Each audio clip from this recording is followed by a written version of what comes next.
The 2024 MLB season is underway this week.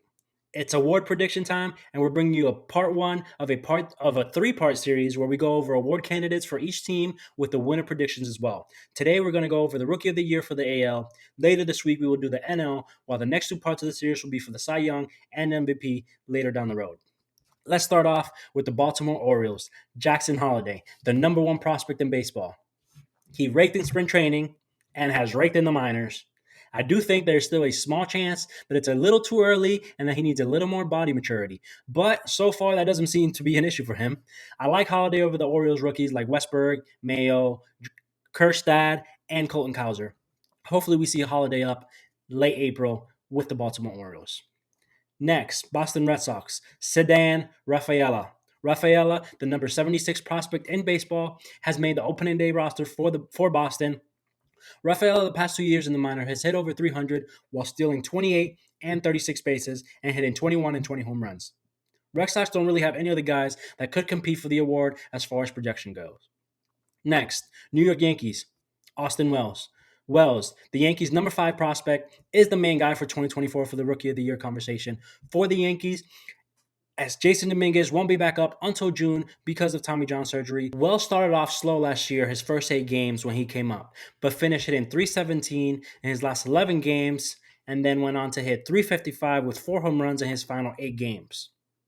Next, Tampa Bay Rays, Junior Caminero, the number 4 prospect in baseball. Caminero is supposed to be the player that takes over at shortstop for the Rays this year with Wander Franco, now probably gone forever.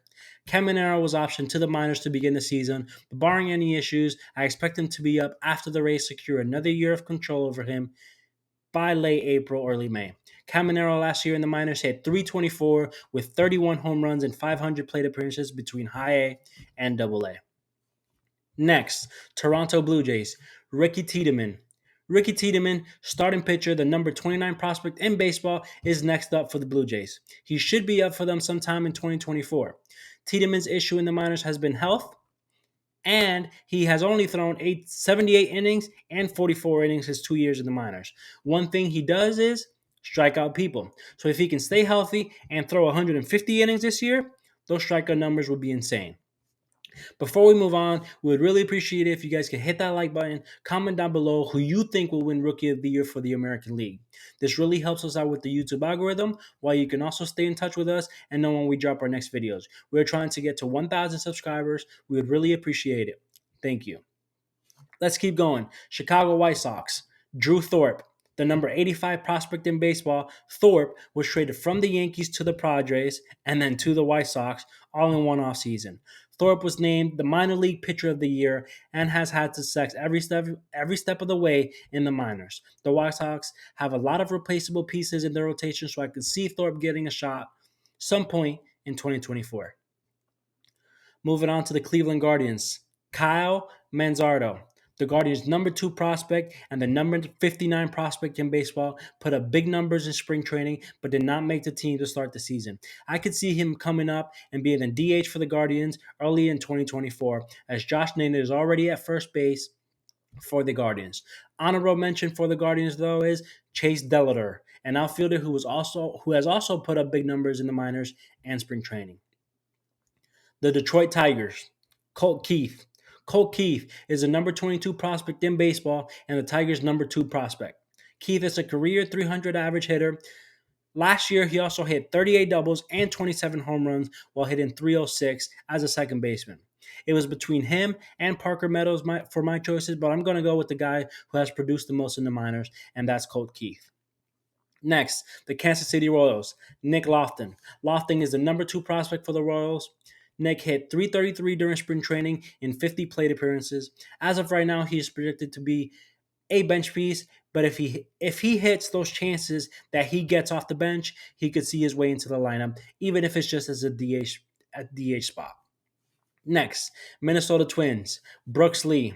Lee was drafted by the Twins in 2022 as a shortstop and has produced his first 2 years in the minors. He hit .303 his first year and then followed it up by hitting .275 with 16 home runs and 39 doubles in AA and AAA. With Royce Lewis injured now, I could see Brooks getting an opportunity at some point in May if he produces his first month in the minors in 2024. The Houston Astros. Joey Loperfido. Loperfido is the Astros' number 6 prospect and is the closest hitting prospect the Astros have to the major leagues of any value. This dude can rake. He's a career 282 minor league hitter, has hit 37 home runs the last 3 years, while also stealing 59 bags. With Jake Myers and Chase McCormick in the Houston Astro outfield, I could see Joey getting an opportunity to produce at the big league level this year. The Los Angeles Angels, Nolan Schanuel. Nolan is the 95th best prospect in all of baseball and also the number 1 prospect in the Angels system. Nolan was drafted in June of 2023 and was called up to the majors only 40 days after only 97 plate appearances in the minors. That's how much the Angels thought of him. He had 363 in those 97 plate appearances. In the majors last year, he hit 275.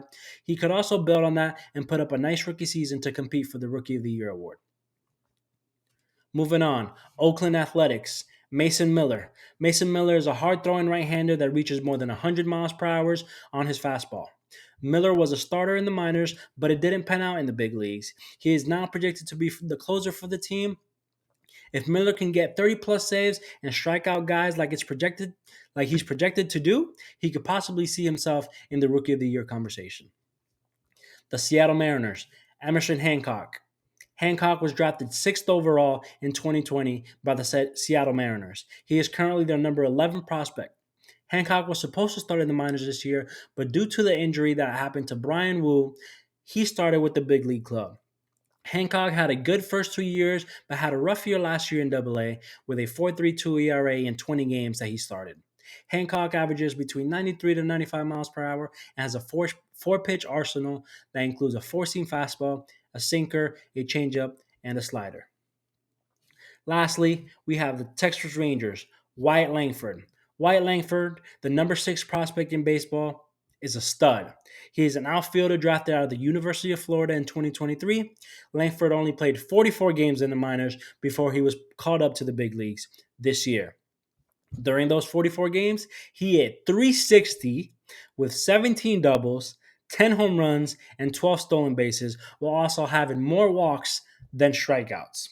Langford made the big league roster out of spring training after hitting 365 with 6 home runs in just 21 games this spring training. Now, my prediction to win the American League Rookie of the Year award is Wyatt Langford. I think Langford has the best hit tool out of this class and is the most big league ready bat out of this class. I think he will put up big numbers just like he did in those 44 games in the minors and those 21 games in spring training. If you like the video, please leave a like and a comment down below. Do you think Langford is going to win it, or do you think somebody else has a chance to win the American League Rookie of the Year? Let me know in the comments down below. Please subscribe, and thank you for tuning in. See you on the next one.